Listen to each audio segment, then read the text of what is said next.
Well, good afternoon, everyone. Welcome to the Colloquium lecture series. I'd like to give a special welcome to those of you joining on live stream. Welcome to New School and to our series on neuroscience. I'm Kurt Hunker, Acting Dean of Architecture and Construction Management at New School, and I'll introduce today's distinguished speaker. I first want to acknowledge the joint sponsors of this event, the Graduate Architecture Program here at New School, and ANFA, the Academy of Neuroscience for Architecture. Thanks very much, ANFA, for your support. I'll also take a moment first to remind our audience of this year's Summer Intersession in Neuroscience for Architecture, Urbanism, and Design being held at New School in August, and the September ANFA conference held at the Salk Institute.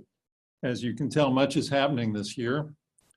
For the New School program, see Neuroscience at New School on our website, and for the ANFA conference, check ANFA's website as well. We're very pleased to have today's speaker at New School for the very first time. Alessandro Gattara has practiced architecture in New York and Italy. With Lucio Serpali, he now runs the design firm AAA Office, which recently won a major competition held by the Italian Department of Education for a new public school. The firm will be featured at the Italian Pavilion in the next Venice Architecture Biennale. So if you need a reason to go to the Biennale, there's one more. Alessandro pursued his doctoral degree in architecture at the University of Parma with the neuroscientist Vittorio Galeazzi.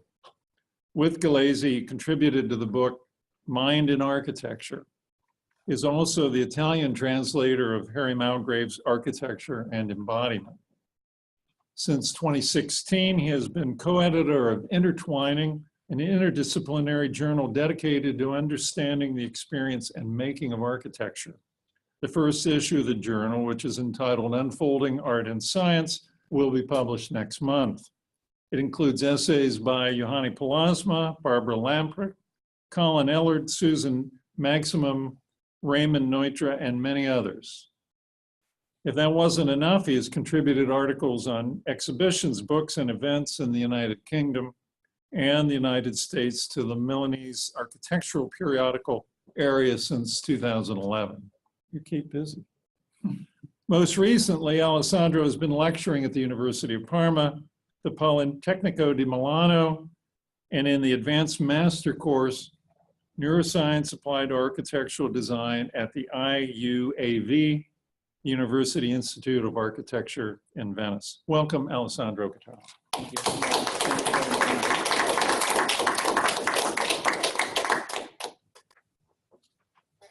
much. Well, thank you all very much.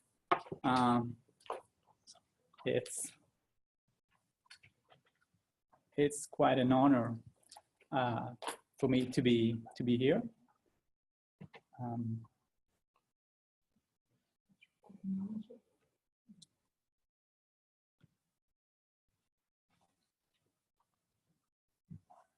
You want to go on? Yes, okay. It's really an honor for me. Thank you very much for this very kind introduction. I want to thank you, all of you, for being here this morning, this afternoon actually, and to all the people who are watching this online from somewhere over the internet. Up to particularly, I'm particularly grateful and thankful to Mrs. Berger, who's been very kind to me and on this occasion, and to Michael Arbib as well from the ANFA side. At this presentation, I want to show you today. I'll try to talk for about an hour, but as this is a colloquium, at least this is supposed to be a colloquium, I wish not to talk for like straight for an hour. So if you want to interrupt me, you are very, very welcome. Though We also take questions in the end, so I'll look forward to talking with you during the presentation or later after the presentation, when we will also take questions from online participants. So let's start.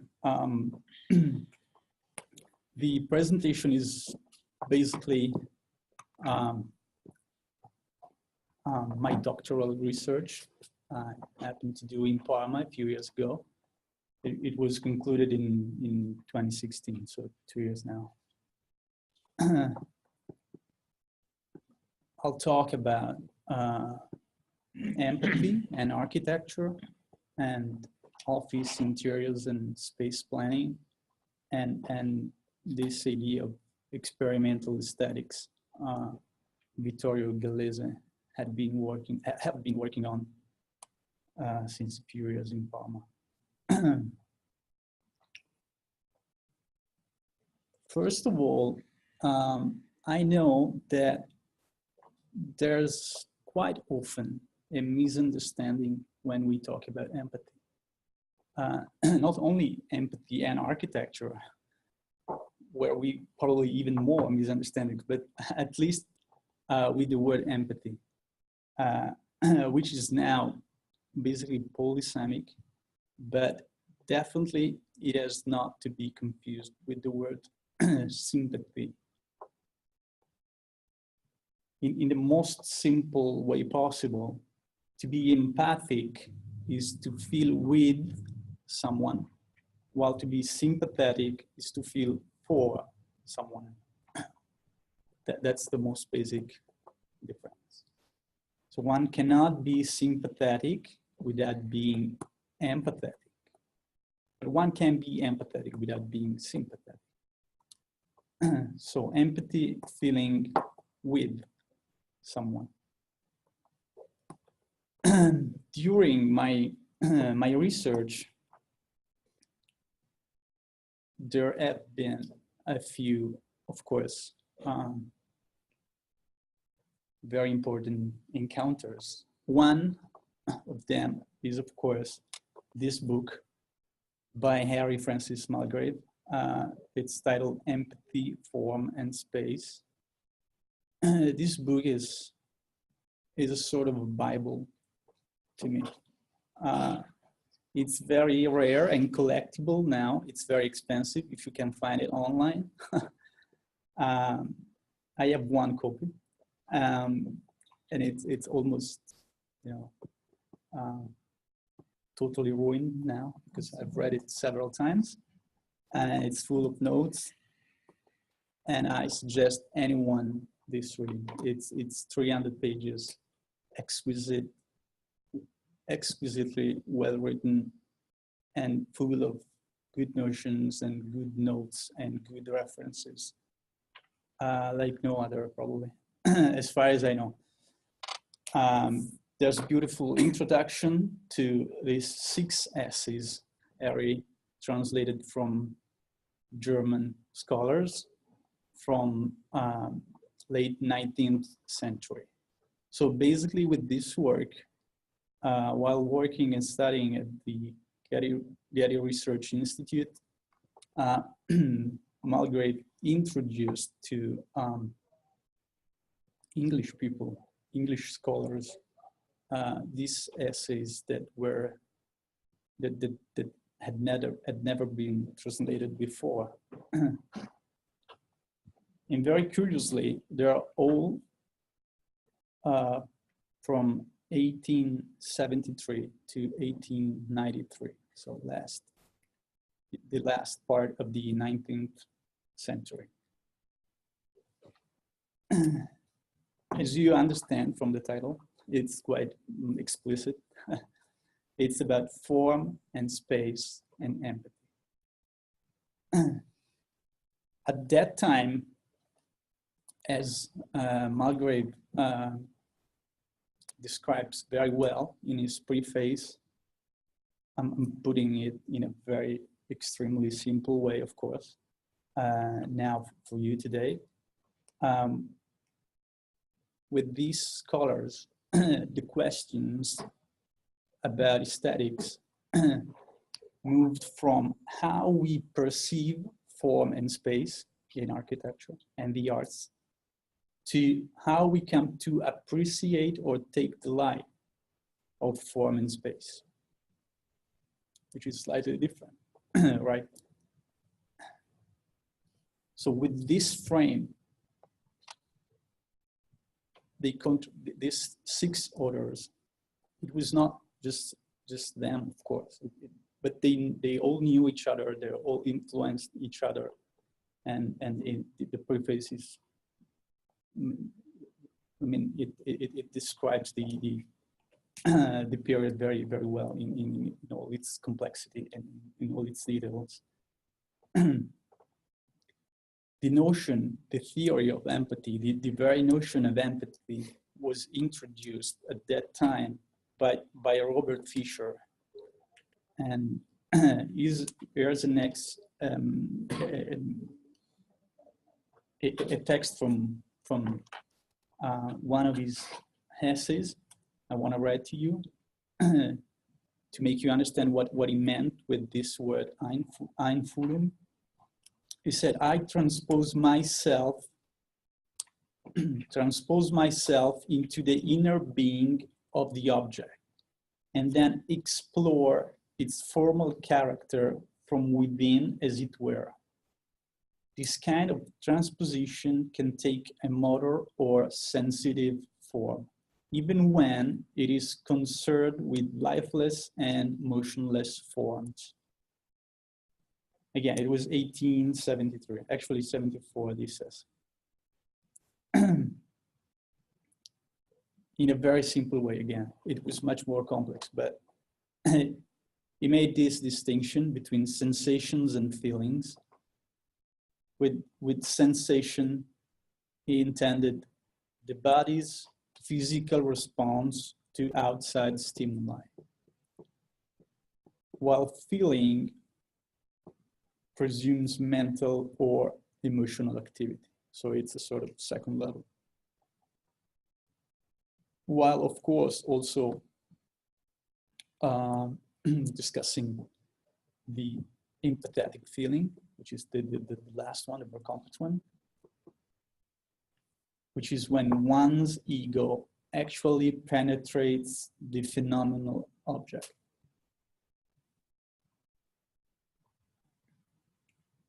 Sensation, feelings, and empathetic feelings.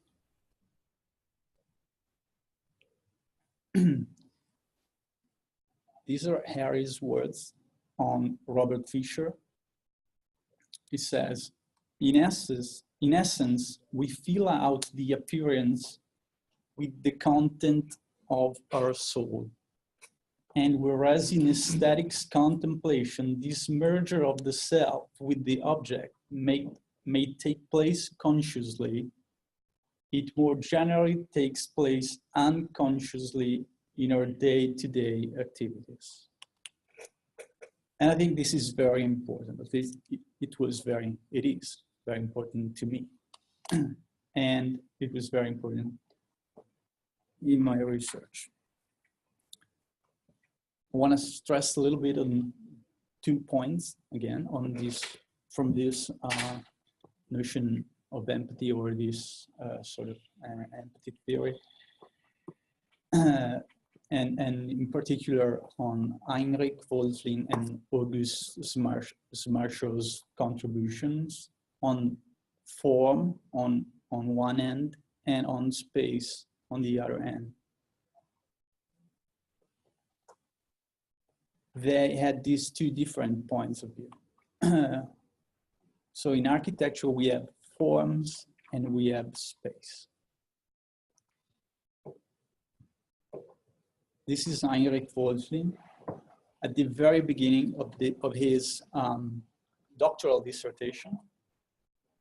He asked himself, how is it possible, for himself or the reader, of course, how is it possible that architectural forms are able to express an emotion or a mood? And here's the answer. Physical forms possess a character only because we ourselves possess a body. If we were purely visual beings, we would always be denied an aesthetic judgment of the physical world. This is very important. If we were purely visual beings, which is kind of, well, we are not, of course, but let's imagine ourselves as purely visual beings without a body. We would always be denied an aesthetic judgment of the physical world. Forms become meaningful to us only because we recognize in them the expression of a sentient soul. Instinctively, we animate each object. Later on, a few years later, August Schmarcher's essay, which was titled "The Essence of Architectural Creation," moved from, of course, Wolfling's work, as well as on Fischer's one. And he stressed the idea, stressed the importance, the idea that what's more important about a building, it's not the exterior form or the facade, but its interior space. The essence of every architectural creation is not its form, but rather the fact it is a spatial creation. So he kind of moved the debate or the question from form to interior space. And it's very also interesting for those of you who know German, that the German word Raum means, which is also translated as space, can be also translated as room as well. But it has, of course, different meaning if you translate it one way or the other. Again, here's Marshall. The intuitive form of space, which surrounds us everywhere we may be, and which we then always erect around ourselves and consider more necessary than the form of our own body, consists of the residues of sensory experience to which the muscular sensations of our body, the sensitivity of our skin, and the structure of our body all contribute.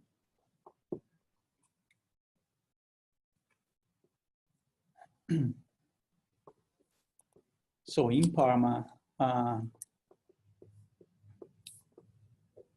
we started on this knowledge, which we found very meaningful, and upon which the neuroscientist Vittorio Gallese, who I had the pleasure to work with in my research.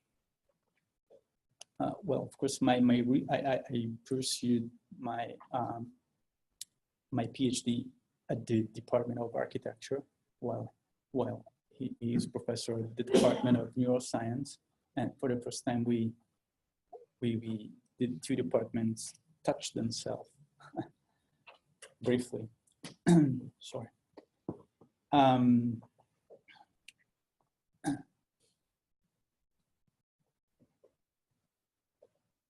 So in a way, we started this multidisciplinary actually, research, trying to describe the relationship between buildings and people, buildings and their users, which can be described in as many ways or as there are social sciences. And indeed, it was the British architect Frank Duffy, who in the 70s, while he studied at Berkeley and then at Princeton University, who very explicitly advocated the introduction of the social sciences in architecture. But from the particular point of view of an architect, he studied with architects, of course. And in particular with Christopher Alexander at Berkeley. I had the pleasure to study his work and to talk with him a little, though we never met.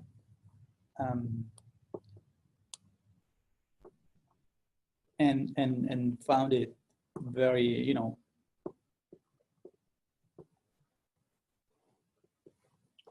a very good model, even though it's totally different, but I think it was very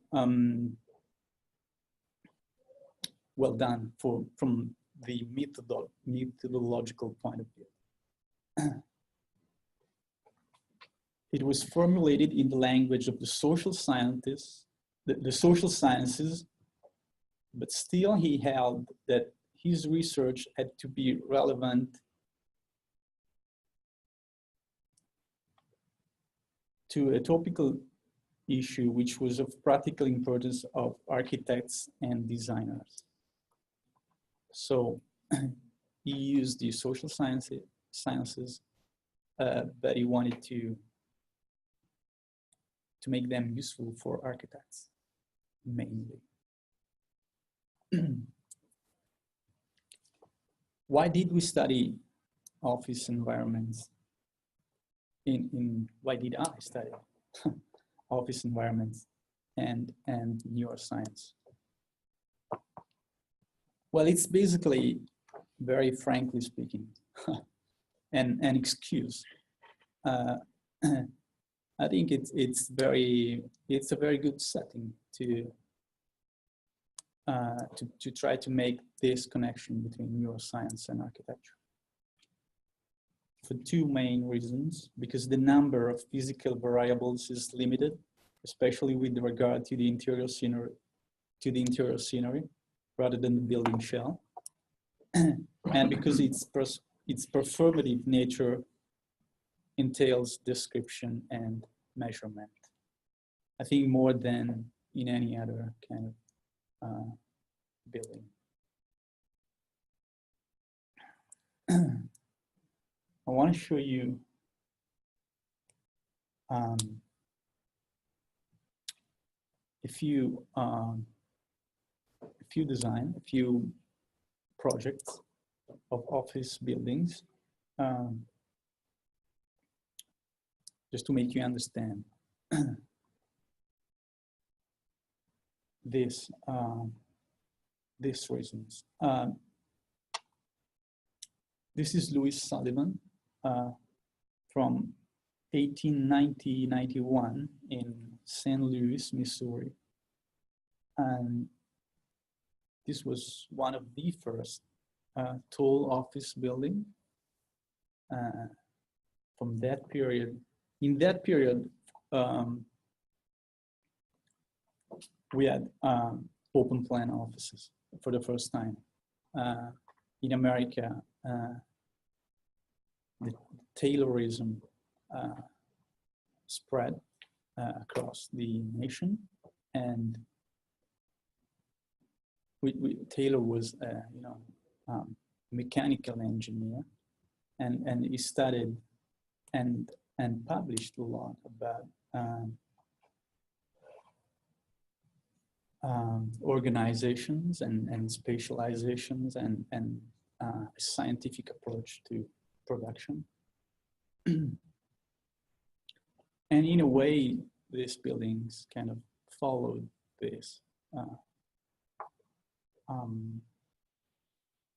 this idea that was spreading at that time.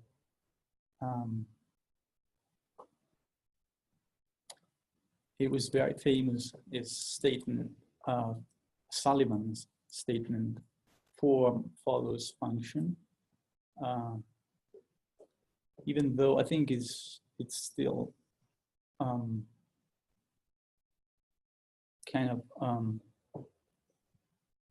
well, not very how shall I say? Well, I read that paper, and it's not about what people usually think it's about.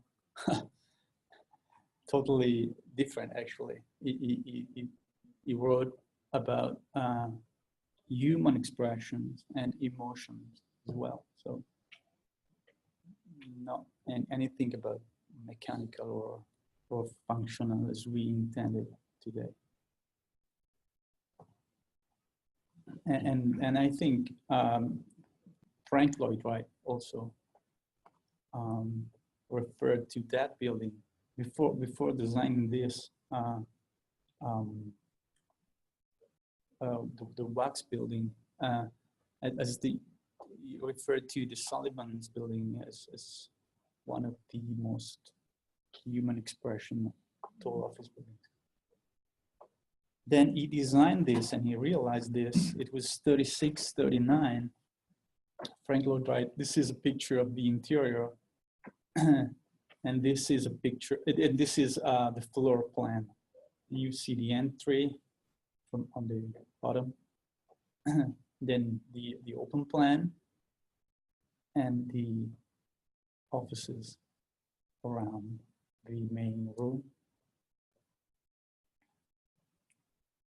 Quite clear and hierarchical as well, as it was supposed to be at that time.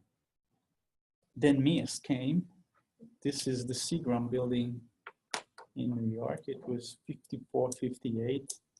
This is the main entrance from, I think it's Madison Avenue. And here you see the floor plan, one of the floor plans. In this kind of building, what stays the same, what remains, what it's still there from the 50s, is of course the structure and these gray areas. All the other parts can be made and remade by the tenants. And they are usually built to last for about a decade, while the building is much more, of course.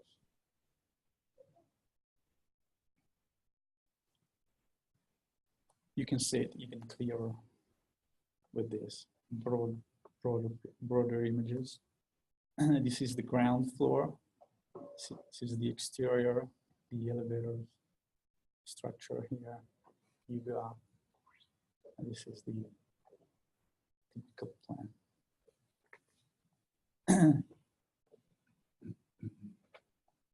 And then the model came, a new model came, and it was very different, and it was called Bürolandschaft.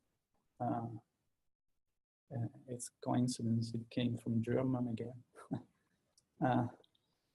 It was the 60s. The Bürolandschaft, which is translated as office landscape, brought in a new model. Of course, there was no Taylorism anymore, but still, again, quite a scientific approach to space planning in office buildings.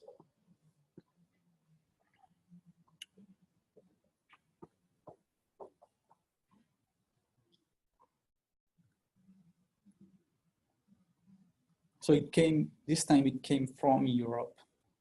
It spread in Europe and then in the United States, North America, let's say. This is the same building, 2 different floors. This one was the canonical. And then this was the introduction of office landscaping. They did a test, actually. So they were contemporary.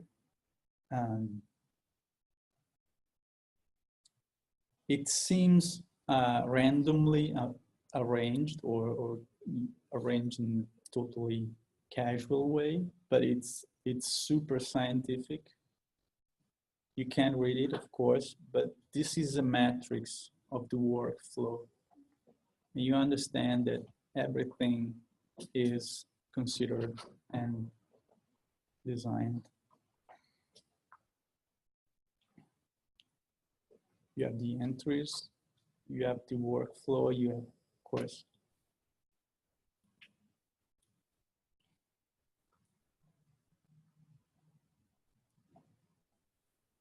it was also very kind of influenced by computer science, you know, and programming.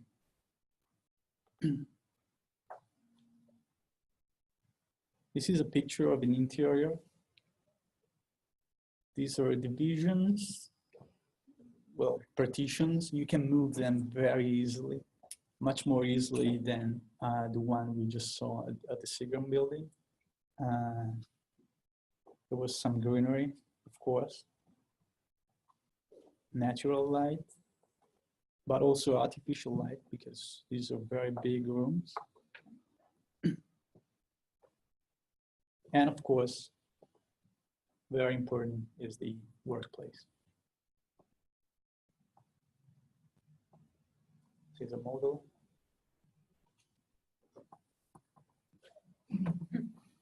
And here we go with the last one. Well, it's funny, but I think it's very serious as well. And if Harry Malgrave is online, I'd like to know what he thinks about it. The introduction of playtime during work time. At Google, as far as they say, employees can work for 20% of the work time on project of their own. They can play with their work for 20% of, which is, if you work 5 days, it's 1 full day. It's quite a lot. And of course, office environments, physically, of course, let the workers play. It started in Silicon Valley, mainly in the 90s. So basically almost 20 years ago. And it's the model for the creative company today. This is the office of TWA, which is advertising company. And there's a basketball court.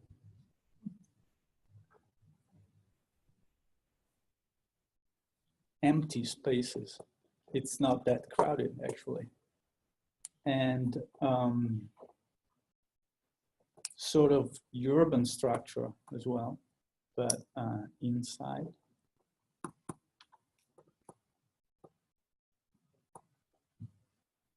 So it's becoming very much more complex in a way. This is again by architects, Clive Wilkinson. This is the headquarters of Google Corporation in Silicon Valley, in Mountain View. Not sure you can read it. This is the main floor. Of course, there's distribution. It's quite packed here. And here are some types of office environments. And what's very interesting they organize them from hot to cold, which means the autist is the one with more social interaction between the workers. And this is the new campus of Facebook in Menlo Park by the architect Frank Gehry. It's a sort of a mix, but very kind of reminiscent of the office landscaping model. And I think it's not a coincidence, but the way they work, the way they want to work is as programmers, and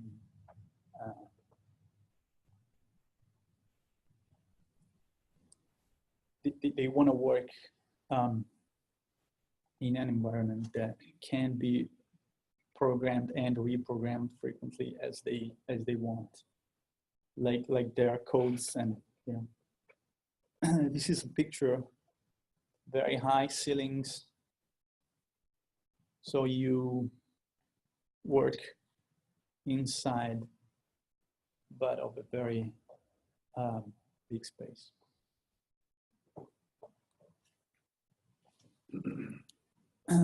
So here we go,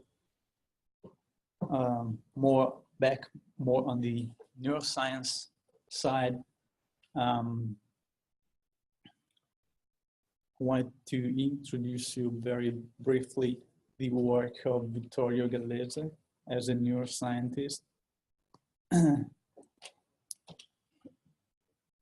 His main contribution is this so-called embodied simulation theory, which is based on the discovery of mirror neurons,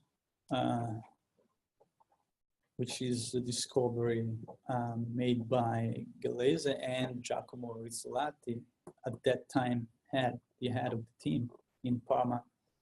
And then a theory that from that discovery and on that discovery built a theory of social cognition. So in Parma in the 90s, they started to do experiments with macaque monkeys. And since then, they worked also, in particular, Vittorio worked with linguists like George Lakoff, with art historians, with artists, with movie theorists, and a little bit with architects as well. What is this embodied simulation theory? We said it's a theory of social cognition. It's a theory of how it is we understand others' actions, basic intentions, emotions, and sensations, and a basic characteristic of our brain, making possible, according to Vittorio, a rich and diversified experiences of space, objects, and other individuals, being at the basis of our capacity to empathize with them. This is, in a very simple way, social embodied simulation theory. And this is why we try to understand what it means for architecture after they did some work, as I mentioned, an interdisciplinary work with other scholars in other disciplines. A few years ago, we started with this neuroscience and architecture in Parma. You might know this book. We contributed with an essay on that book. It's titled Mind in Architecture, and it was curated by Giovanni Palasma and Sarah Robinson. I think several people in this room contributed to that book as well.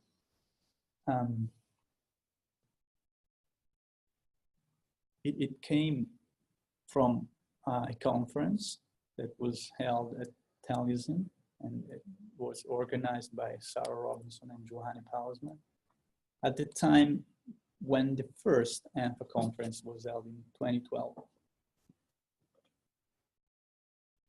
As far as I recall.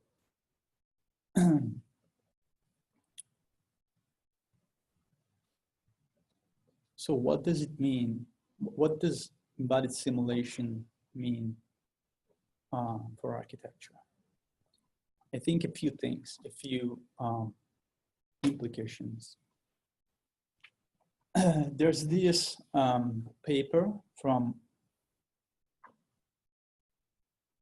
1997, the space around us, that was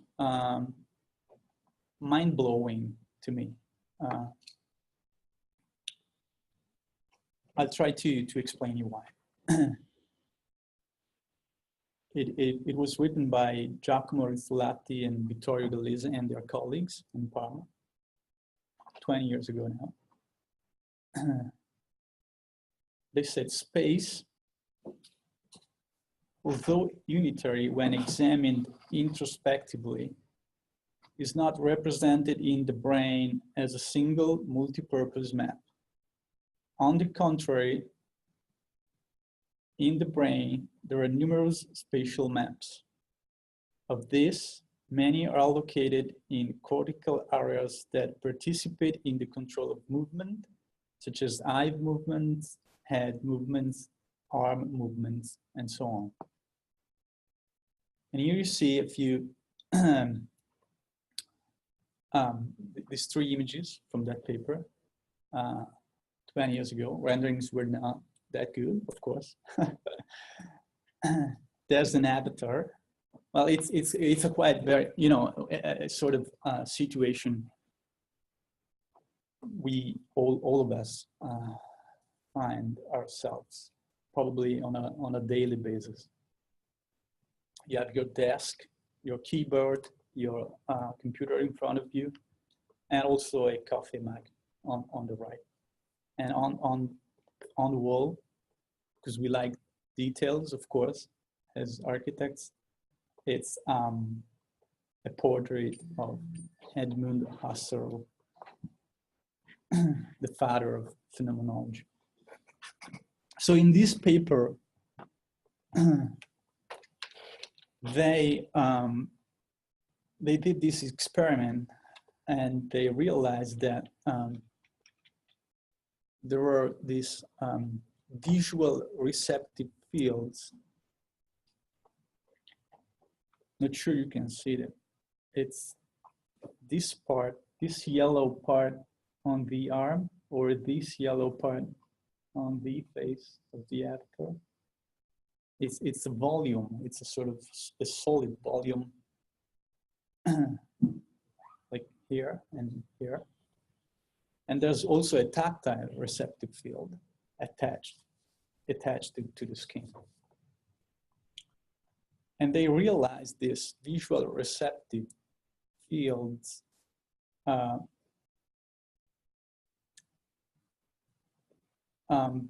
they do not depend on vision totally, but they map the space in a motor sense, not in a visual sense. And they realized this because they noticed that even when the avatar's gaze moves these visual receptive fields don't move. They only move when the avatar moves his arm or her head.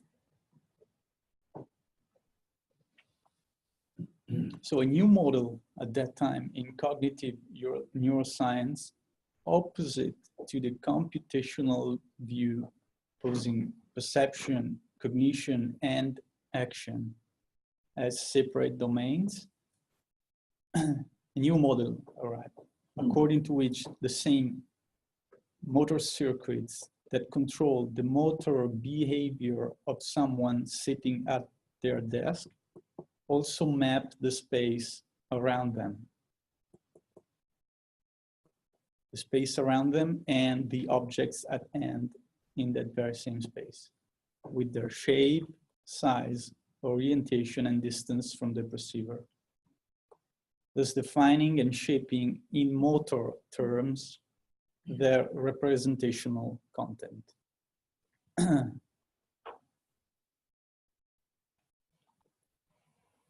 Well, I realized this as a doctoral student, never before.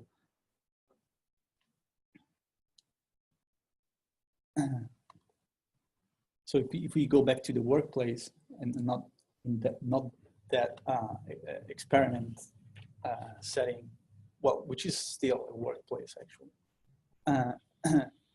we can say that the space around the body within our workplace is defined by the motor potentialities and confinements of our body, meaning also that perception requires action simulation, and that it is perceptually measured not only visually, but through a more complex model which involves the potential actions of the worker occurring within it.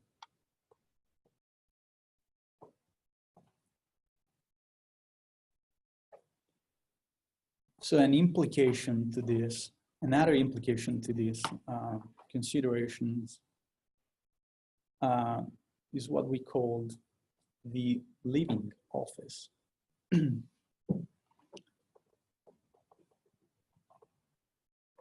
living office, because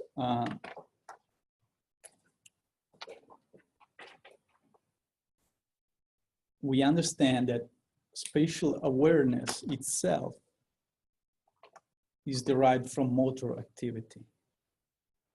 So it's derived from the space you're inhabiting. It was again Giacomo Rizzolatti in another paper. Well, of course, they kind of stick with this sort of research. They discovered that action is fundamental to spatial awareness because it is precisely action simulation that integrates multiple sensory modalities within the F4 neural area in the brain.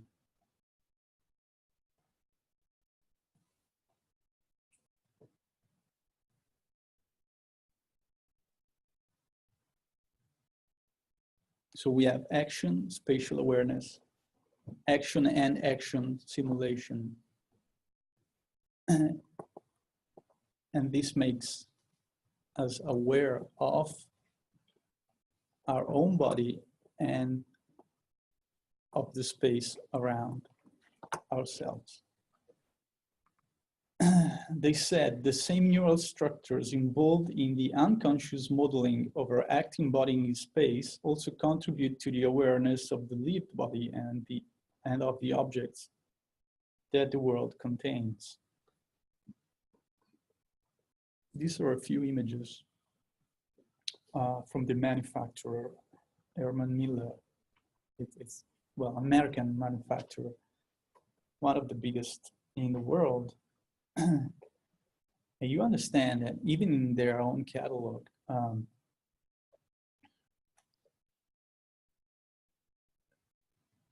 all these things, well, come up very explicitly.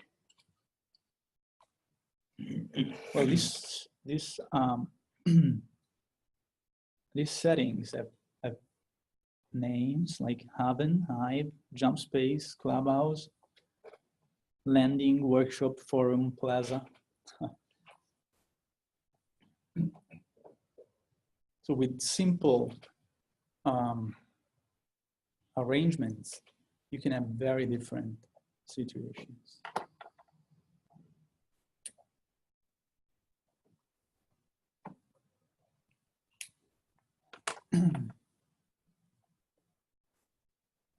So another implication of embodied simulation theory to architecture is that vision and action are parts of an integrated system, and the sight of an object at a given location automatically triggers a simulated potential action directed towards that object.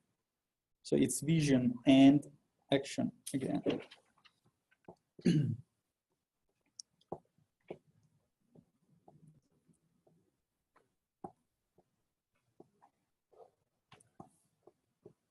think this is very important when as architects we imagine ourselves, or we do design the floor plans we just watched. The constant weighting of architectural and peripersonal space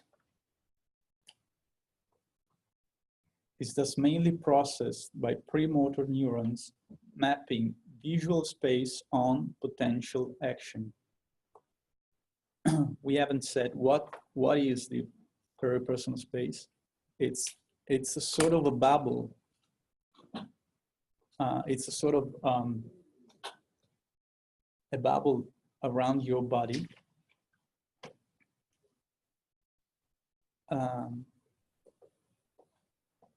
that entails the space at the distance of your, well, the arm reaching distance. So it's basically a bubble, mainly in front of you more than on your backwards, but more or less a bubble. And we said the constant weighting of architectural and peripersonal space is thus mainly processed by premotor neurons mapping visual space on potential action, and the sensory motor system is thus responsible for the phenomenal awareness of the body, the capacity of action understanding, and space and action conscious awareness in the substantiation of experience.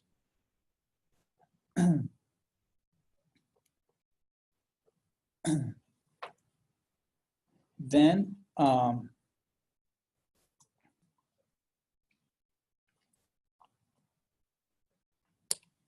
we wanted to introduce a couple of more notions about workplace and embodied simulation theory. The notion of effective workplace. We usually talk about effective workplace. But since Panksepp's effective neuroscience, we started to realize that emotions are part of our biological system. We as human beings, we are made of emotions.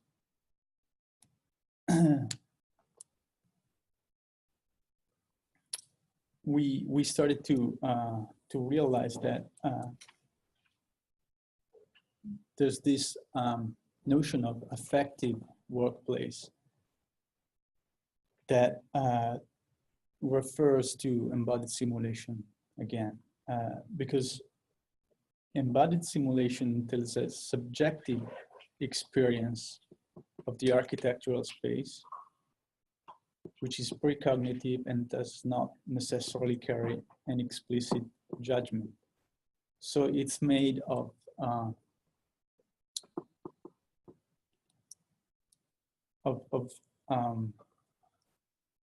values that we don't explicitly formulate, at least not necessarily.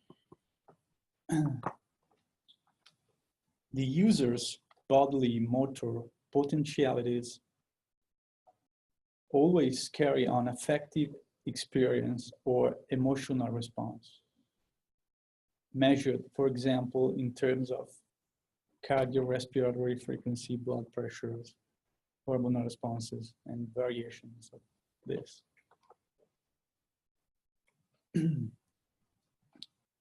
Embodied simulation in this context is conceived as a non-conscious, pre-reflective, functional mechanism of the brain-body system.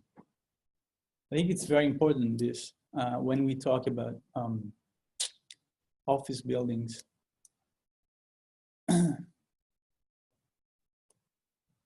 Because no one thinks about their workplace as an aesthetic experience, usually. I mean, well, we architects might be a little bit different, but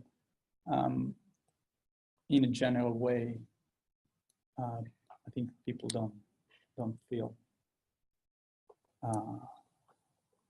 that way when they go to their workplace.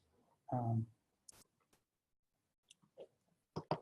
gonna skip a little bit because I'm longer going on. Okay, 10 minutes again. Okay.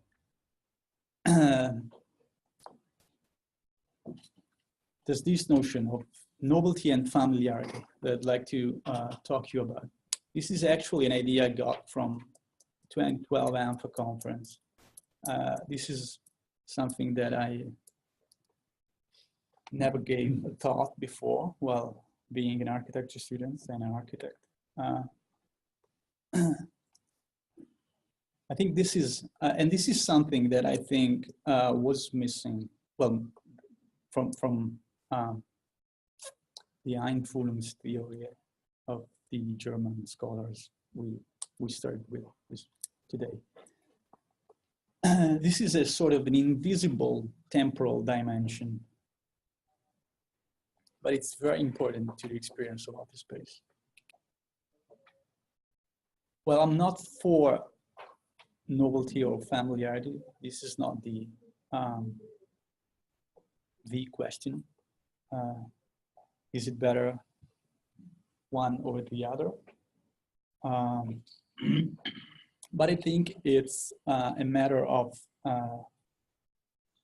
cultural and biological changes.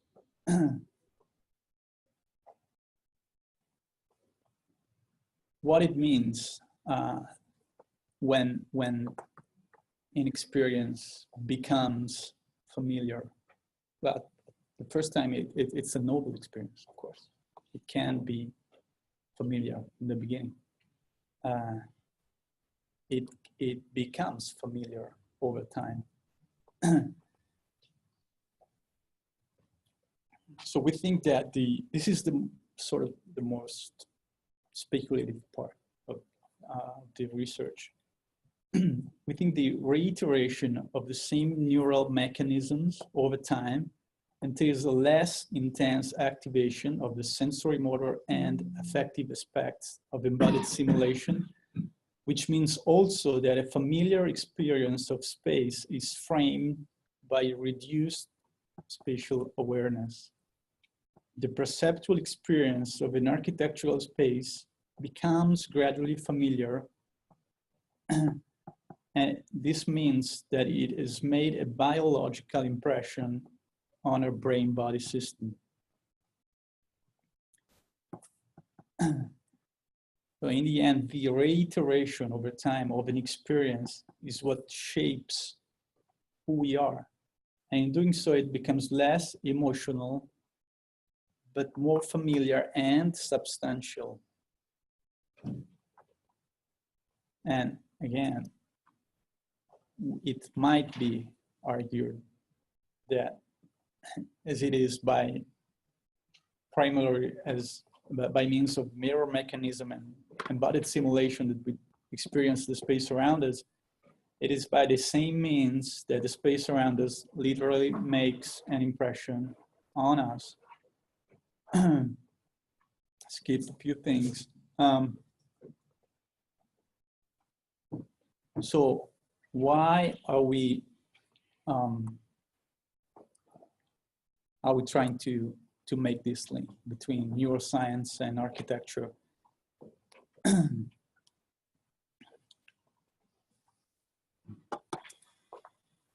And I'd like to talk with you about this today.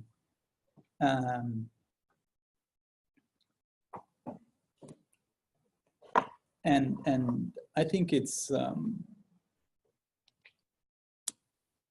like connecting science and the arts.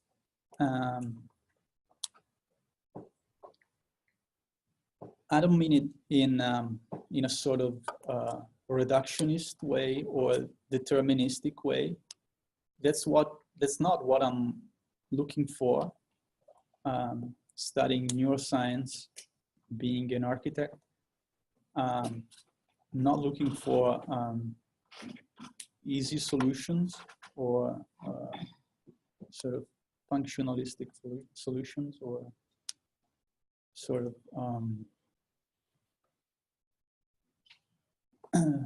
stuff like that. But I do believe that the more we understand this science of what it is an experience in architecture,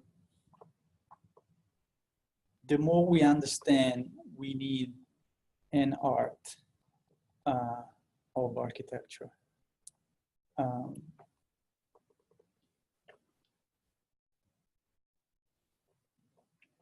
Arts ultimately explain us who we are. Whether it's architecture or in a more general way, I think we find ourselves in works of art. I mean, there's this empathetic relationship. It's not only interesting per se, but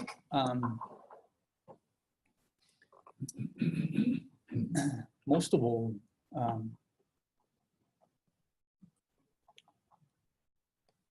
it's something that we need. We need as human beings. We need to understand ourselves and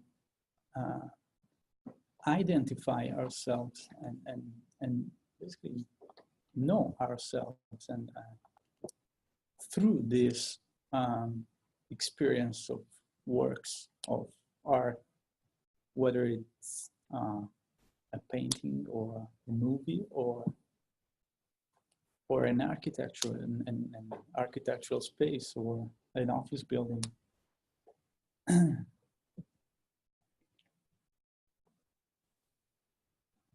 This has to do with culture, but also with biology, as we understand that there's this important progress within the sciences about brain plasticity, enculturation, niche construction. Ari Malgev just wrote about it. I want to conclude this presentation with this quote by Goethe. The human being knows himself only insofar as he knows the world. He perceives the world only in himself, and himself only in the world. Every new object, clearly seen, opens up a new organ within us. Thank you.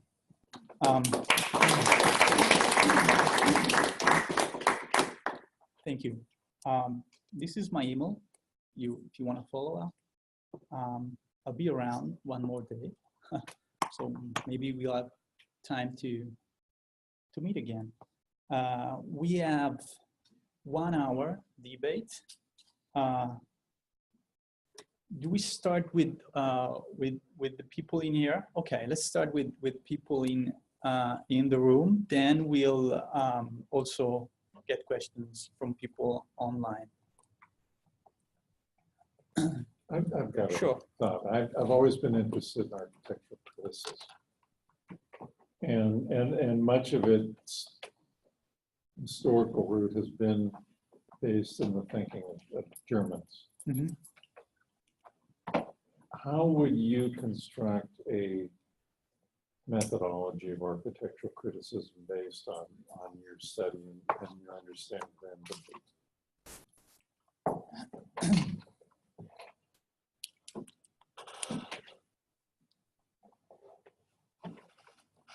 Well,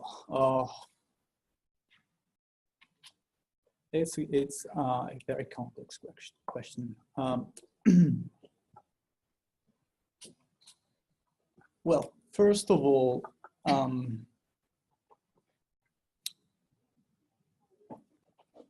think if you want to do a critic to a work of architecture, you have to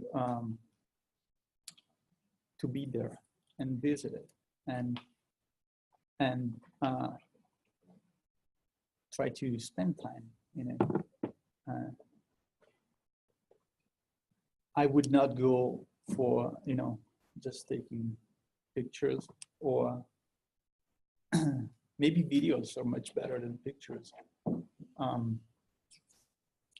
think today, actually,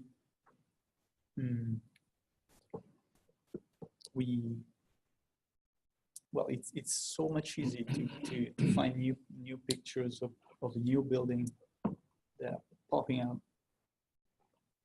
every single minute on our phone.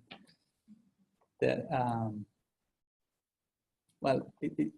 there's nothing wrong with that. I mean, I would not. I don't want to say that's wrong,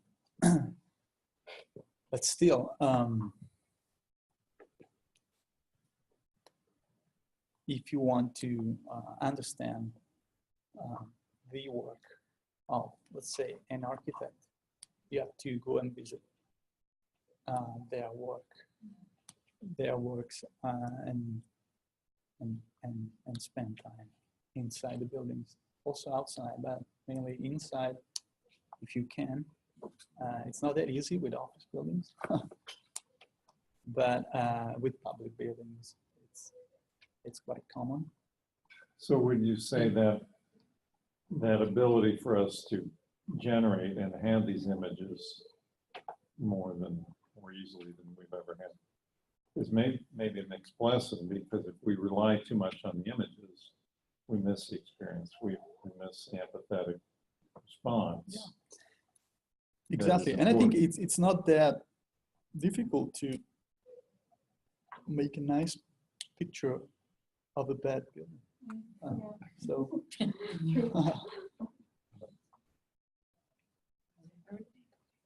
Sure. Thank you so much for your presentations. Very interesting. I want to talk about empathy, space, and form, as you began with. Mulgrave's translation of Robert Fisher's book is very interesting, and Fisher specifically says that there's a difference between seeing and scanning. And in terms of the empathy, this motor perception that we have, so we have to have action to perceive and have sense awareness. A lot of the examples that you show with the open plan, and I've looked at Francis Duffy's work quite extensively to do an office project as well. Where do we put that motor action in architecture? So much of the plans that we have seen in this Bureau landshap is arranged by furniture with a pretty neutral box of architectural. Exactly. Should we? So often we see surfaces of perception are the walls and surfaces of actions are the floors. So we design our organizations of how people move through our floor plans, which is definitely looking at the ground as that plane of action. Where do we bring those two, action perception, on a surface? how do we bring those two together in architecture so that we don't relegate flexibility and openness to furniture, but the architecture actually incites the movement for the user's experience. So it's a two-part question. What is the difference between seeing and scanning, which I believe Fisher is saying scanning is a very cognitive process. Yeah. We actually really, it's not the sensory perceptual. And then how do we design our architectural space? Well, between seeing and scanning, we have to understand that the architectural experience is made of different levels. It's not just one thing. So there's also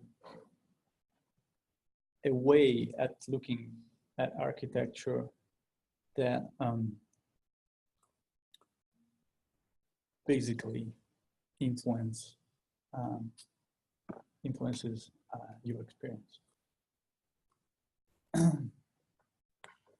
And I think there's, it comes to my mind a work by a colleague, Kevin Rooney.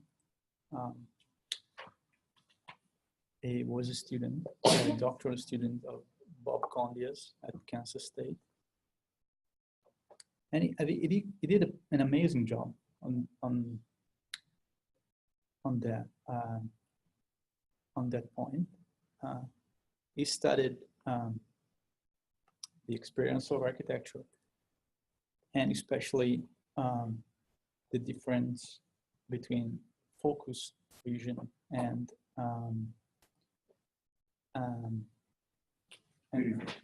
peripheral vision,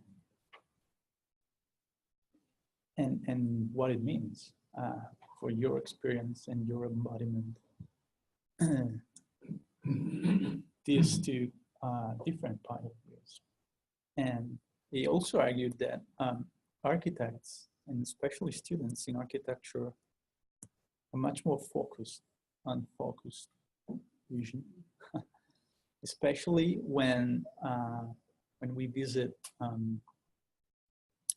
you know, like you go and visit a building. If you go for that specific reason, of course you're basically scanning. While if you just go to your job, you're probably not scanning anything.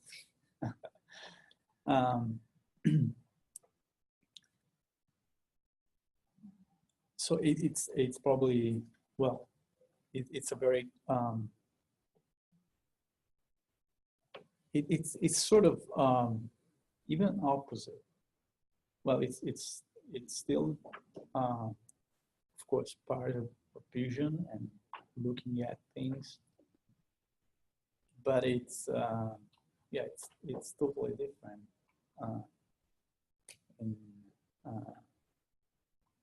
in a way, in the way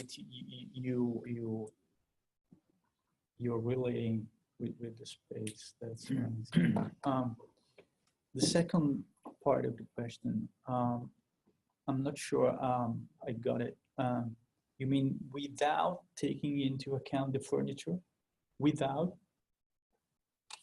Oh, well,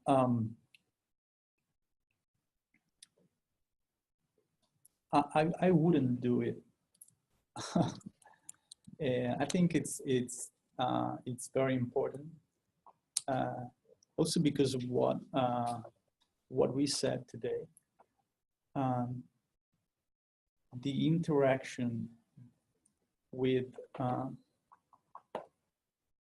well, between your body and your workplace. So basically your personal space. It's something that I would not take off the picture. So I will try to make it coherent, you know, and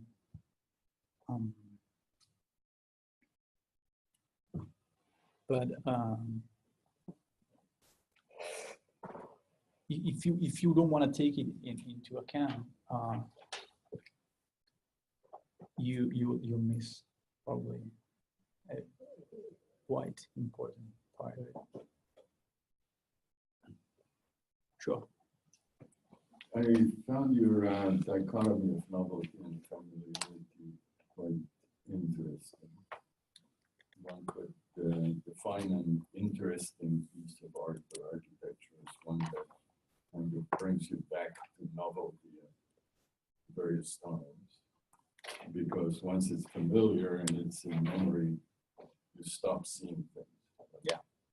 But the point that I wanted to make, if you think about this novelty, familiarity axis that we were talking about, is that we cannot define the experience of architecture unless we say which experience. Was it the first, the second, the third, the 10th, the 100th?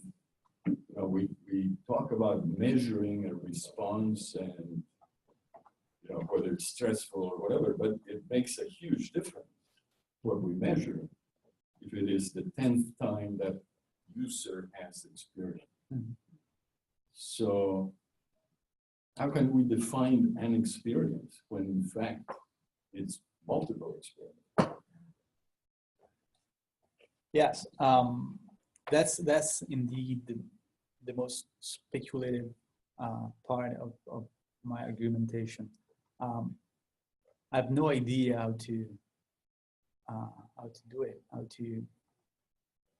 to measure it. But still, I do believe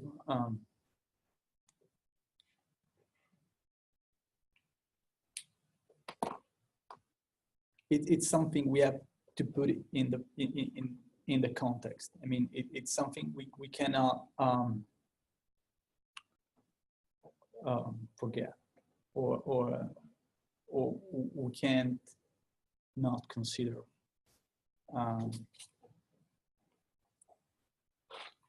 If we want to, you know,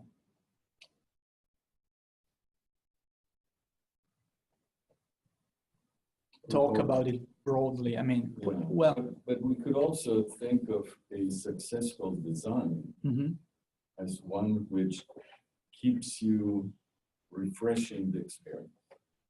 Right? So for example, Sure. if you have a plaza and there's sculpture and you move the sculpture around, you know, every week or every 2 weeks or every month, so that the person coming in who has walked through there many times, all of a sudden it's not the same experience. Yeah.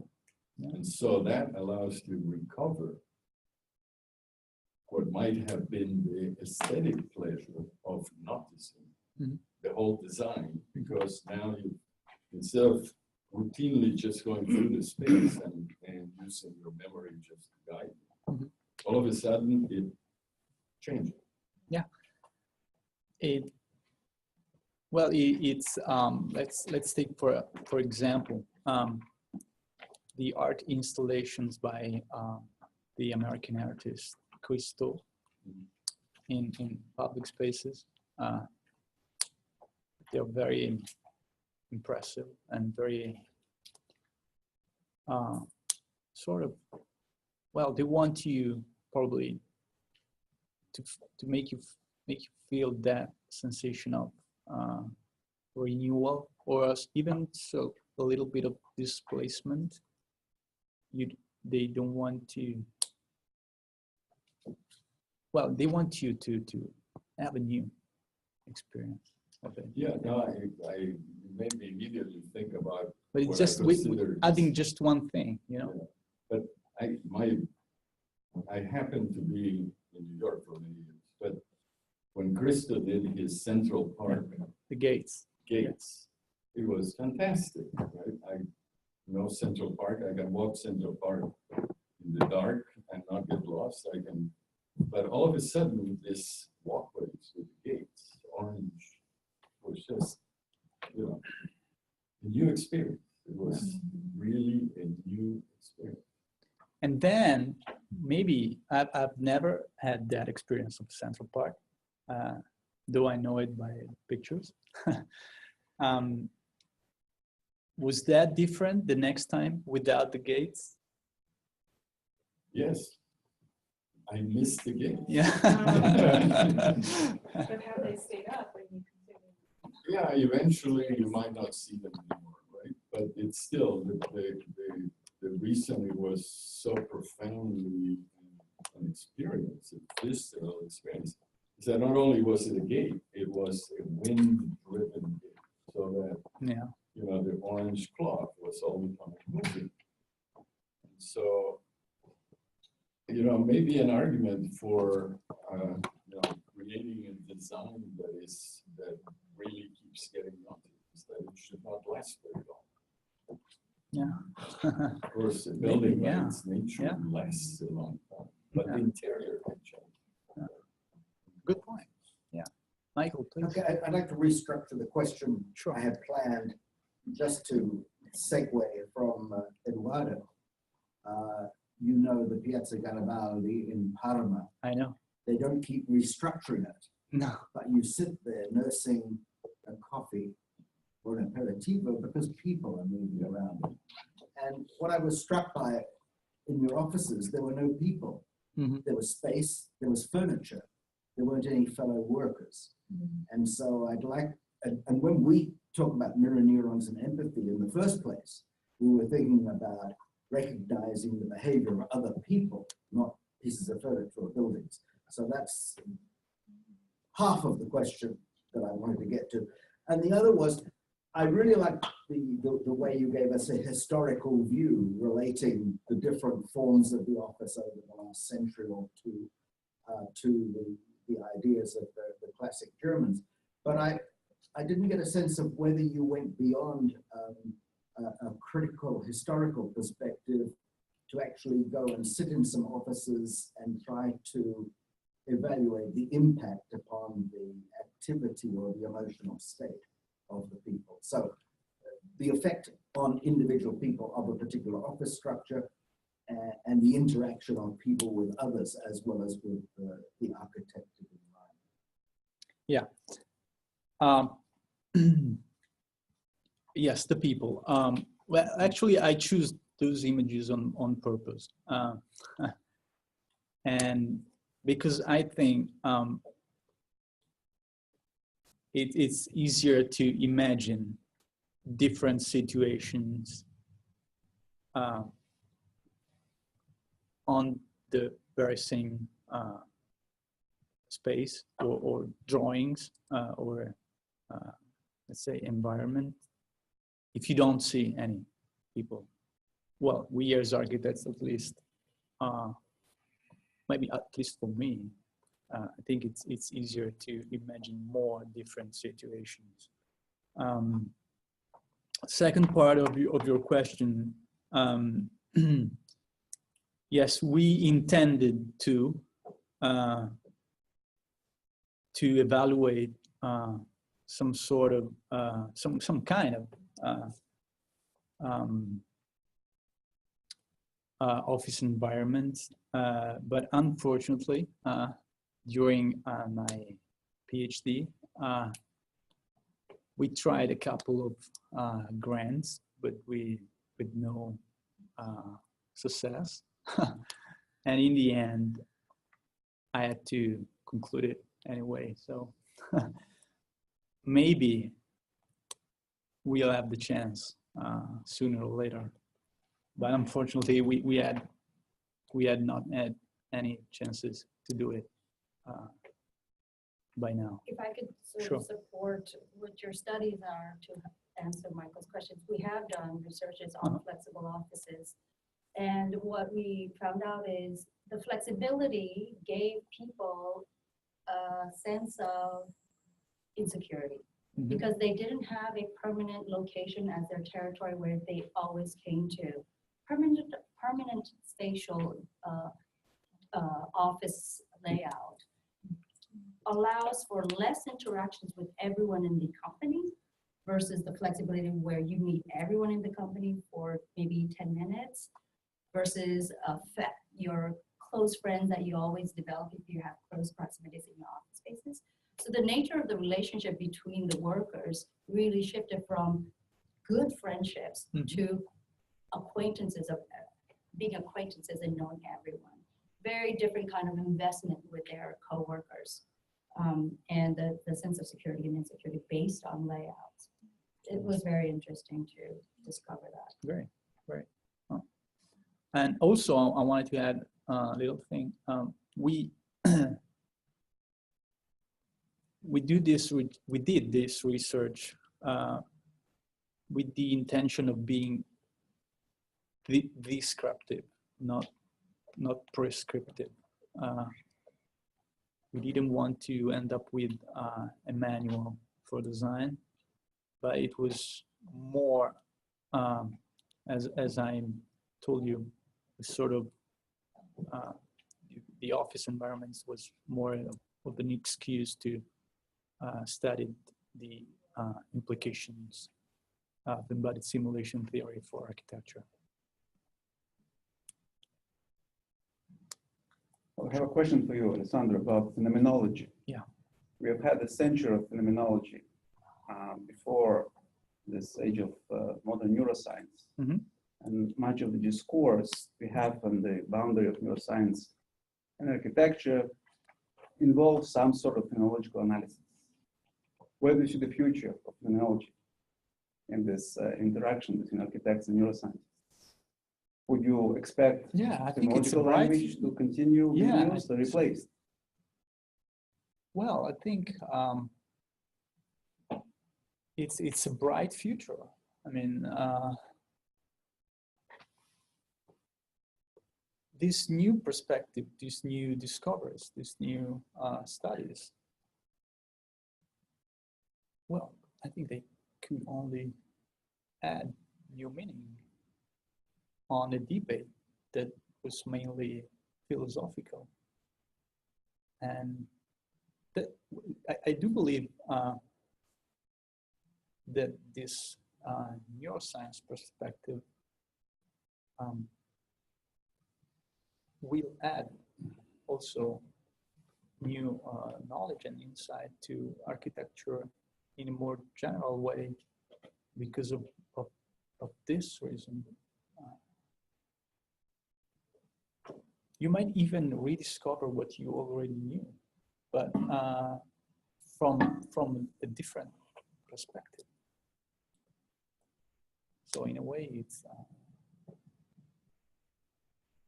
I think it's still an addiction, you know, addition and a way to find new meanings to things.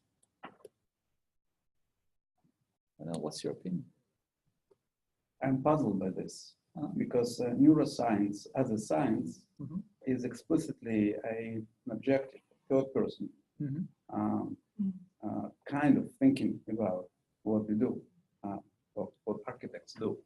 And phenomenologists developed a language for describing experience from the first person. And as an architect, you are more interested perhaps in the first person account,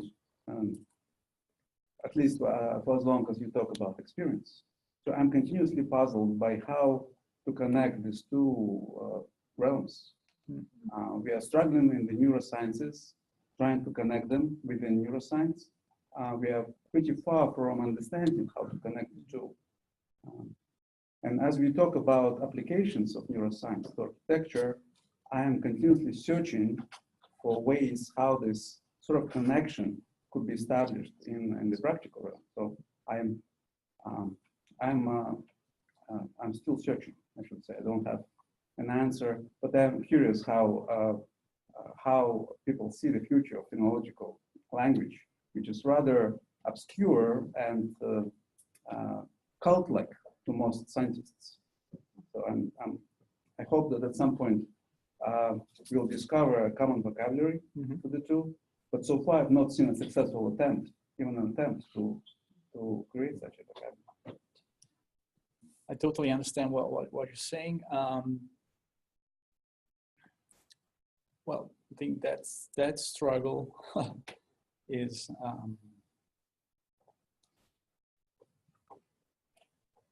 it's the positive part of the challenge. No? It's not the zero-sum game. It will anyhow be a positive sum game, because the more we try to find a common ground, and the less we, of course, we have different backgrounds, and there's no way for me to be a neuroscientist, as there might be no way for you to be a marketer. But still, if we can find a common ground, a common language, a common purpose, be it like even small, I think it's important to do it. Michael, sure. Okay, so first just a possible beginning of an answer to Sergey from his own field of vision, and that's optical illusions. On the one hand, you have the phenomenology, you look at something and the individual person gets a different impact from that than you might get from just objective measurement. And in a sense, that goes right back, some of us think, to the Parthenon, where the spacing of the columns was designed to give an optical illusion of a certain architectural experience rather than another. So I do think that starting with optical illusions, we're in good shape to begin to think about how the phenomenology of our experience can relate to, well, why do we have that optical illusion? What is it about our brain that gives us something that a seeing machine might or might not have? So that was that. And then, but in a sense, to continue this Gestinian critique, perhaps, if by some miracle Fischer and Wölfflin were to be reincarnated before us, and if by a supplementary miracle they could speak English, what would they have got from you where they would say, oh, that changes my ideas, rather than, oh, the neuroscience doesn't add anything. That's what I knew already back in the 1890s. Well, yeah, as we said, well, they knew it from what was mainly a philosophical point of view. I think that's very important. Now we have evidence-based science to support those arguments. Well, I think it's substantial, even if it's the same thing in the end. Basically, I mean, it's not the same thing. Let's say we are not adding any new arguments.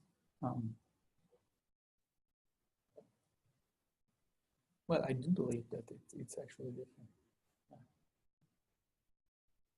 Well, I think science,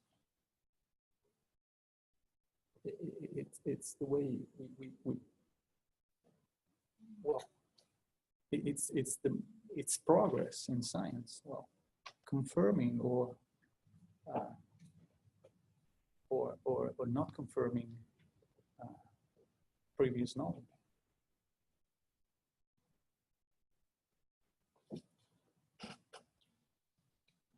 You want to try to take questions from?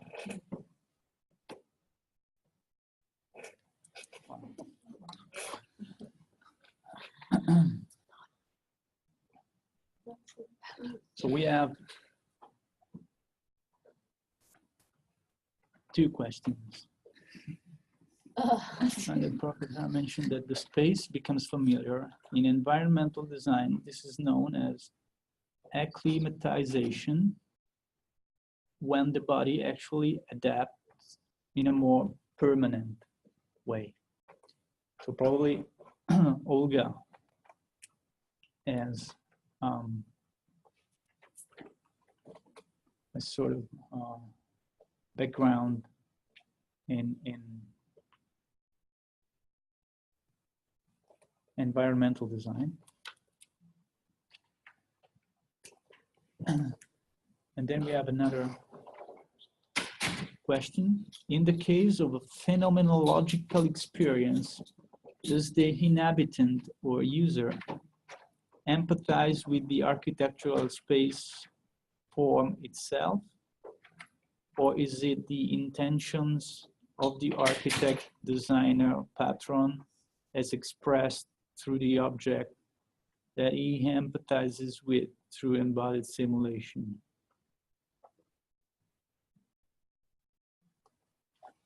Well, nice question.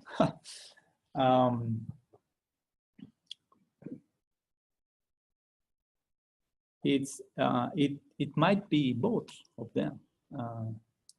It might be both of them. For sure, the answer is affirmative for the first question. The user empathizes with the architectural space or form.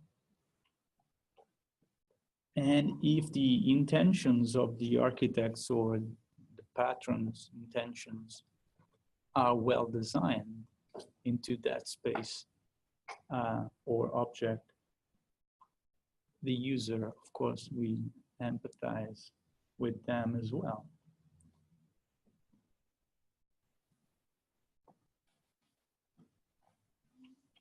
So on the first one, on Yeah. Olga's question, Yeah. the word that I question is permanent. Body adapts in a more permanent Oh, way. yeah, yeah.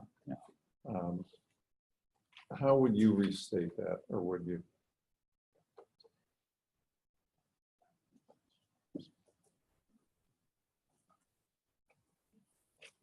Yeah, I wouldn't say permanent. I would say that the body constantly adapts to the environment. So not once and for all, but in a more adaptive way. So does that adaptive way, does that process make one feel safer, less aware?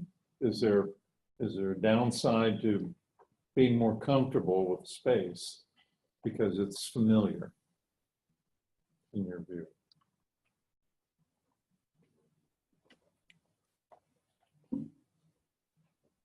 Well, there might be a downside, yeah.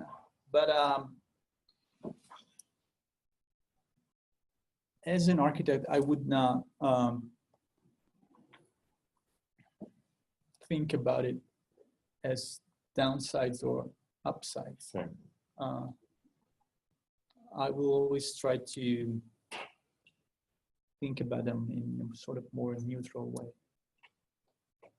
I was wondering when Eduardo mentioned Central Park in Cristo and his enjoyment of the experience, the novelty. Cristo, I was wondering, okay, when that goes away and you walk through Central Park, is there some compensating emotion, experience that you have that I want to say changes the experience, and in what way? Well, there's always something happening that changes your experience because there are other people. So going back to the question of, is space pure space, or is space whatever is happening at that particular time within the context of that space? And in a living experience, a nice, a place that is really attractive is one which attracts you all the time.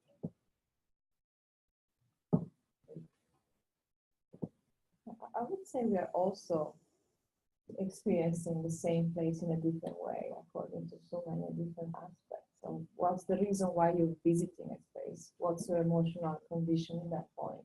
What is the condition of people around you? There are so many different elements. That's why we never can extend the notion of experience throughout a specific moment in time, specific person, specific. I'm always very surprised how different this whole notion of experience has been treated in the different disciplines. So I have much more, you know, I've done research in experience design with digital media, where, as you well know, everything had to be created. I mean, we had to find a way to have design guidelines somehow to design something that wasn't existing.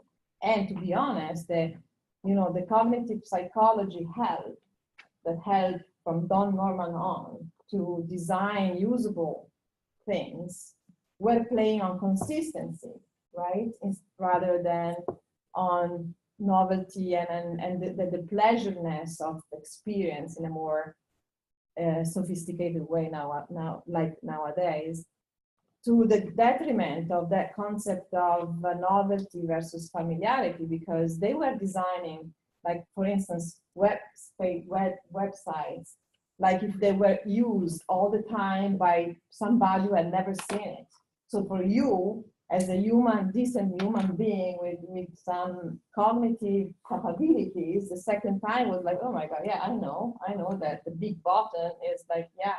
So for instance, then all these notions have been discovered along the way, very pragmatically, empirically, use, test, redesign. This is what happens in the other fields. So I'm not trying to say that science cannot help, but I also want to defend the fact that in our fields, trial, errors, and working on the real people affect by tasting it, by observing, by asking, has been the way, right, to progress more quickly. Because if I had to measure scientifically what's the effect of that space on that specific person who has no familiarity, what happens in the second time, but the condition is different, scientifically, it would take probably years of studies before telling me something that I can actually, use to think differently. For instance, this is a very important notion that we always had to take into consideration for specifically in interior architecture, for designing spaces that are used by first-timers, mostly than by frequent users, airports, stations, right? You have to consider that most of people going through have never been there. And that gives you some specific criteria and guidelines to design, which are not scientifically proven, but we as designers know it, right? Or we try to take into consideration. While an office situation is very interesting because all these dynamics of being there, you have almost the opposite problem. How do you keep a creative office creative, right? There have been tons of literature on, for instance, the role of peripheral awareness. We were studying creative offices, and discovered that the fact that designers, and that was different from architects, were, pinning stuff on the walls, was having an effect, an impact on peripheral awareness and the social interaction of people around projects, between different projects in a big office that were never considered in the design. So I think those are the things that we need to consider when we design. My always open question is neuroscience helping me? Sorry. Well, Just a short time ago, sure. I was invited into an office to do peer review of the work of the office. It was in Denver, the office is Centric Architects. And it was very interesting because part of what I was experiencing there was the transformation of the office itself. They were trying to go from old model workstations to what was referred to as new model workstations. Old model workstations are fairly familiar with all of us, 2 or 3 big screens on a desk. The new model workstations, everything's on wheels. People basically are sitting at desks that are available when they come in. Teams are moving around every day. And they got about halfway through the new model workstation before there was a significant revolt in the office. And it comes down to the point of what Elena is saying. For some of the office and some of its functions, the new model workstation is wonderful. Early design, the schematic designers, the process of iteration over and over and over again. These people were combining and recombining all the time. But the minute that project moved to the place where it now is going to be in design development construction documents, suddenly that demanded, those people were saying, absolutely not. We have to be next to each other every day. We have to get rid of the wheels. We don't want wheels. We want predictability. And so I think, you know, here is where the experiment is very interesting to me in terms of, you know, between the language of the place, the phenomenology, the story, what's happening, and then what is that predictability is where you begin to get into what's proven. So, you know, for years and years, architects used to say, if you just put daylight in a classroom, everybody will learn better. Well, that was done, you know, in Elena's way. We all felt better about it, so it must work. But finally, it was followed up with hard evidence, and we were able to then rely on that information. So I think what I see, particularly in the office model, is this evolution of users at different places in the job and different places in their experience. And so, in fact, it has to be this combination of known and unknown. Mm-hmm. Sure. And that's where, that's the bridge, for me, is the known, which science produces for us very well, and the unknown, which has to be somehow explored. And some scientists would call that, you know, curiosity-based research. We could get into a whole argument about that.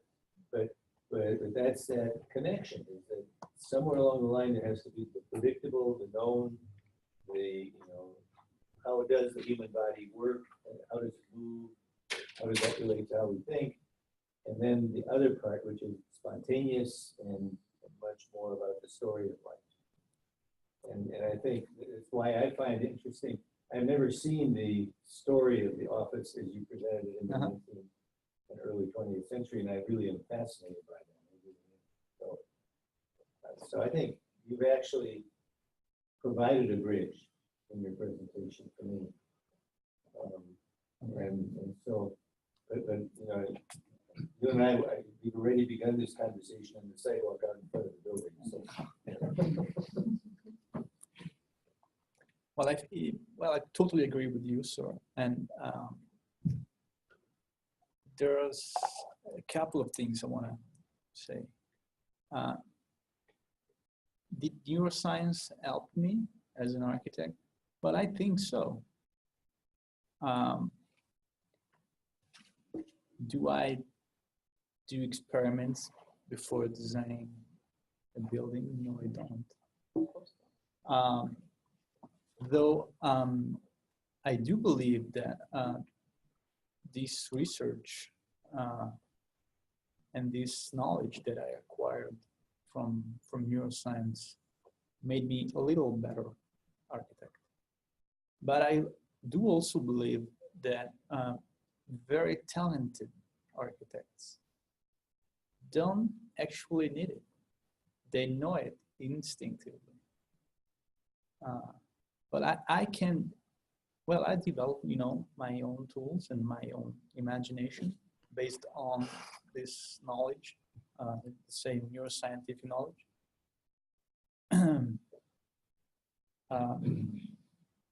There's a couple of things that I wanted to talk to you about, but then it was becoming too long, the presentation.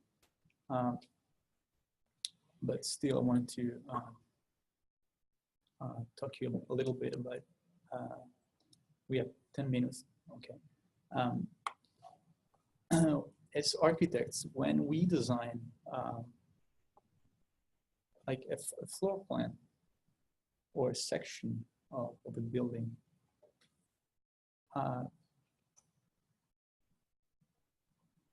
together with the walls and furniture, maybe as well, we can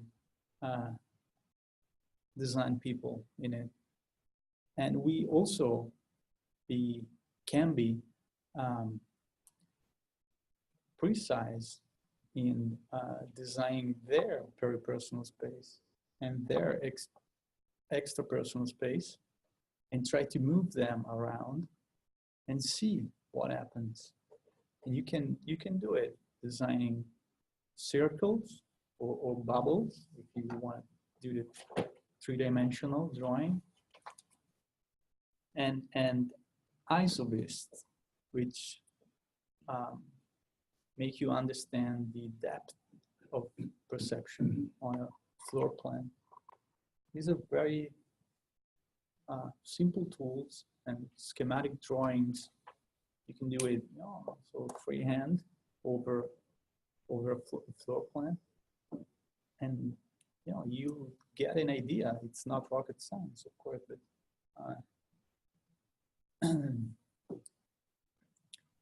you'll get the idea of what happens to users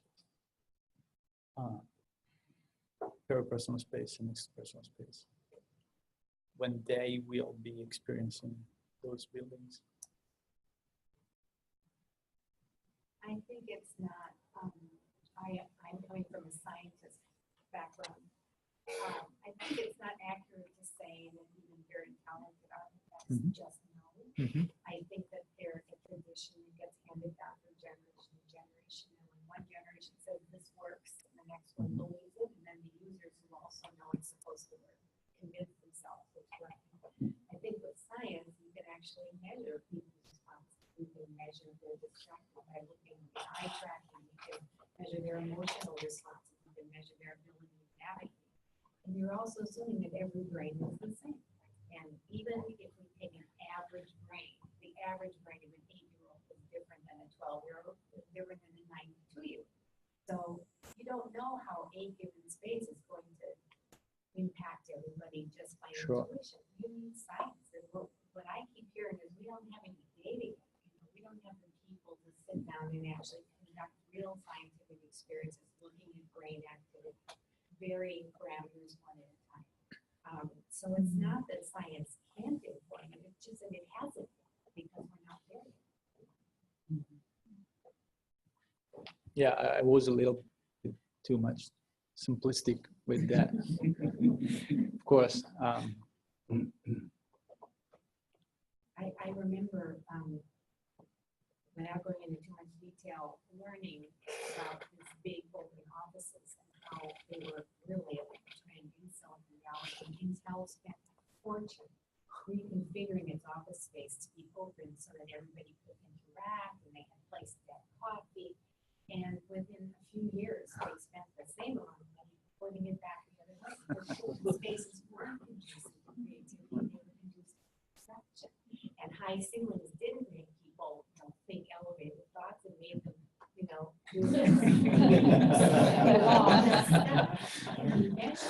science couldn't be better those problems, but we don't yet have an infrastructure that allows us to measure. Interesting. You think it could have prevented it? Yeah, I don't think you don't even need to measure brain activity. You can even use psychological tests to see if people are focusing, if people are being creative. And the other problem is purely psychological tests is people don't tell you the truth. They tell you what they think you want to hear or what they've always heard. They don't necessarily. But that's why there are so many different methodologies to observe and not just asking for passive knowledge, but asking, that. But you can ask somebody if they're distracted, or you can measure whether they're distracted. You can tell objectively. Well, observations, and there are so many methodologies now that are giving results, measurable results, actually, not from the brain, but from how people behave, with sequence of behaviors and targeting specific kind of different situation, either typical, of course, because every single brain is different, right? So you have to define your ideal type of person that you want to measure, but they arrive to pretty interesting measurement to the point that becomes like using with. I mean, it's like there are entire corporations that don't change even the color of the detergent before having observed 10,000 users or not only housewives of all kinds, but so that's become the excessive. There's always a little bit of to understand the scope of all of these, but that's why to me it's important to always have a little bit of the bigger picture, what we're doing and do what pathways, right? Because we could invest years and money in having the right infrastructure to measure something that doesn't provide interesting results because it was the wrong context or the wrong pathway. So it's a very fascinating area, but still very, very young. But I think you captured something frankly about that. You called it cult. I kind of like that. Frank Lloyd Wright, in the interview he was approaching 90 years old. He was nearing 70. It was very lively interview. And he said he was prepared to redesign all of the United States. And the interviewer said, how is that possible? He said, well, I am now so experienced that people designed out of myself. And that's exactly what you're talking about. That's basically the profession. And that he worked for Frank Lloyd Wright so that he could get a peek at that sleep, essentially what was like. And then his disciples went out, and they're really, of all of the people who worked on, there were only 2 or 3 who actually established themselves on their own. John Lautner in Los Angeles, Phil Jones, but there's 2 or 3, and then beyond that, not many, because it doesn't work as a system.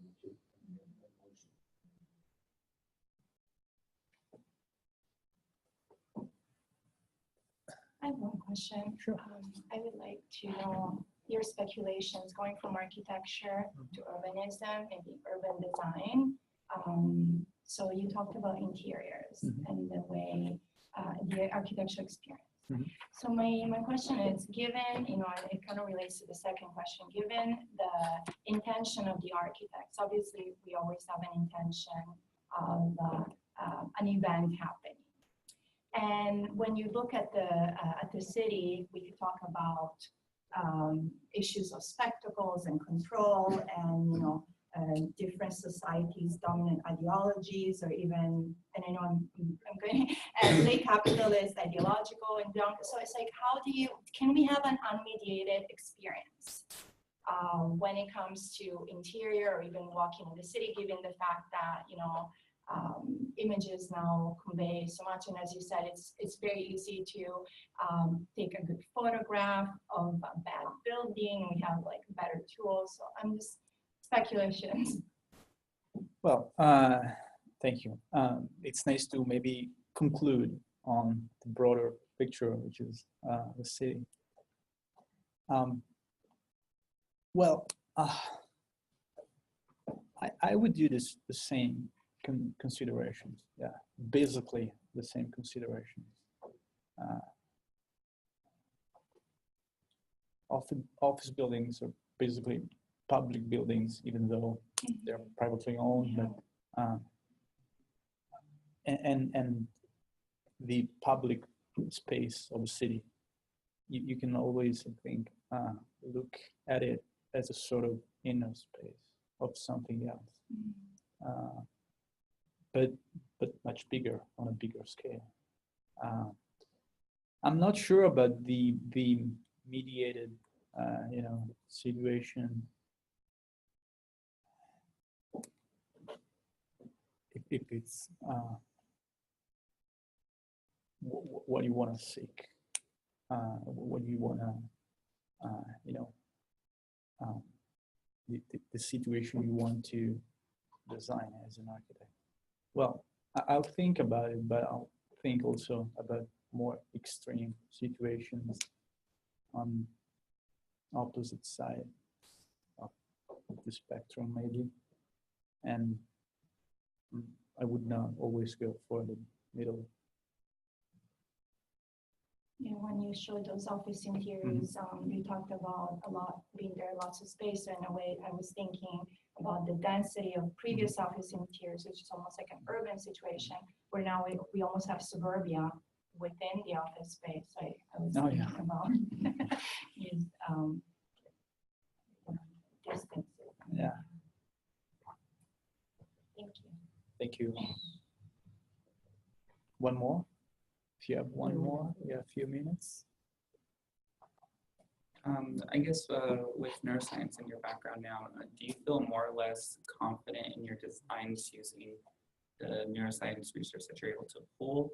or going with more with what Elena was saying, that a lot of designers are able to look at social behavior, look at body movement, look at facial expression, and be able to gauge that stuff without actually having that concrete detail in there, and be able to create something beautiful and something spectacular. So do you feel, again, in your designs that neuroscience helps you in that regard, or do you look more toward the opposite end?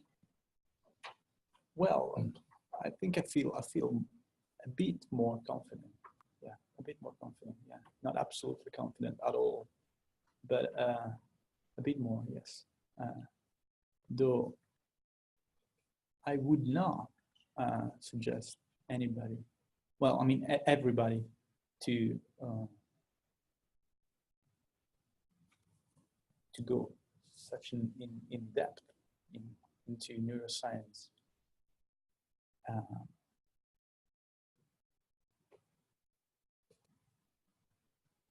Because you want to be a better architect. I mean, it's not the only way.